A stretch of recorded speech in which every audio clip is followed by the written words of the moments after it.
According to the US EPA, the average American produces 4.3 pounds of trash daily.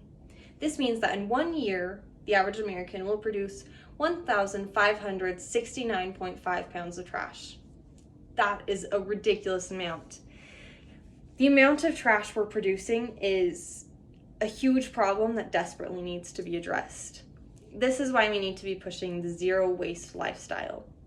Our world is not a trash can and it takes care of us, so we need to start learning how to take care of it. And I'm going to prove this to you. Let's start by talking about the journey of trash. When we throw away trash, what happens to it? Well, the climate and sustainability activist Annie Leonard once said, "There's no such thing as a way. When we throw something away, it has to go somewhere." So let's talk about where it goes. Well, when we dispose of our trash, it typically ends up in one of two places, either a landfill or in our environment. So while landfills may seem like a convenient way to just get rid of trash, there are a lot of issues and problems associated with them.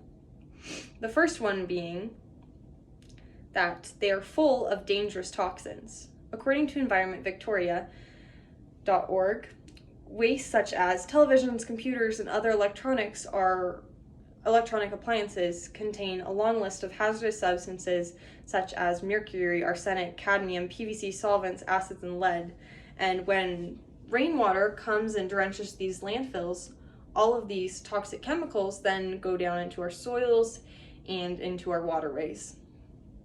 This means that we are then drinking all of those chemicals, as long as our plants and animals, as well as eating the food that comes up through that soil.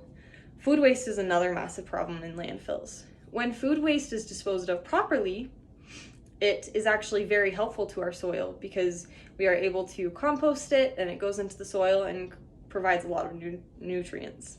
However, when we put food waste in a landfill, it is covered under layers and layers of trash so that it is unable to decompose, and it starts to instead break down in an anaerobic process. What this means is that when it breaks down, it produces methane gas, which is a dangerous greenhouse gas and is a big factor of creating climate change and global warming. Plastic is another material that has proven to be a big issue in landfills and the ocean as well. Single-use plastic is one of the main contributors to landfills, partially because there's so much of it, and partially just because it can't break down. So every single piece of plastic that has been used and thrown away ever is still sitting out there somewhere, either in our landfills or floating in our oceans. And at one point, scientists realized that while plastic can't really decompose, it can break down into smaller pieces. And they were like, okay, well maybe this is the solution. However, this creates something we call microplastics. And microplastics can actually be an even bigger issue that's even more difficult to deal with because it's harder to collect them, right? So microplastics end up in our soil and make it less fertile, and then they also end up in our waterways. And what happens there is fish come and eat the microplastics, and the more they consume, they start to think they are full, they stop eating, and then it is very damaging to their systems, and then it can travel up the food chain, right? So bigger fish eat smaller fish, bigger animals eat those fish. These animals are now filled with microplastics, which is providing zero nutrition to them, and these plastics can then eventually wipe out entire species. And even on a much more personal level, whenever we eat fish, the plastic, there's also plastic in those fish, right? So we're taking it into our systems and destroying our gut health, destroying our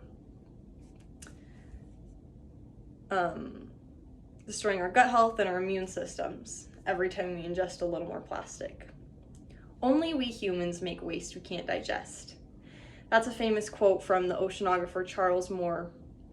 And I, like him, agree that we need to start taking accountability for the amount of trash we're creating so that we can put an end to some of these big issues. So what can we do? Well, we've all heard the famous line, reduce, reuse, recycle. While those are 3 great things to do, there are actually 5 R's, not 3.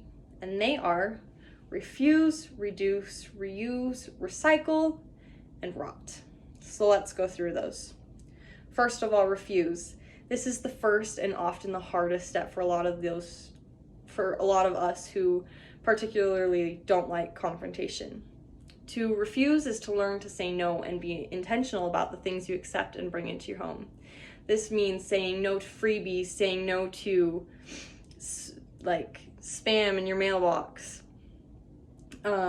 saying no to handouts, plastic straws, the 200 napkins they give you with your burger that you never use, right? So, and then the next step is to reduce. This means to stop impulse buying, only bringing things into your home that you need, making a shopping list before you go so that you only get the necessities. And then to reuse. This means using what you already have instead of creating more waste. The most sustainable thing to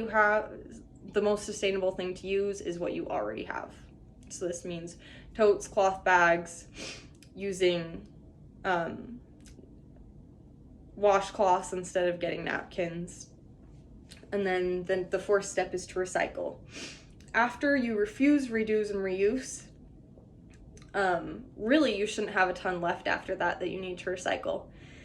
But when you are recycling, you need to make sure that you're separating your recycling properly, as well as recycling them to the right place.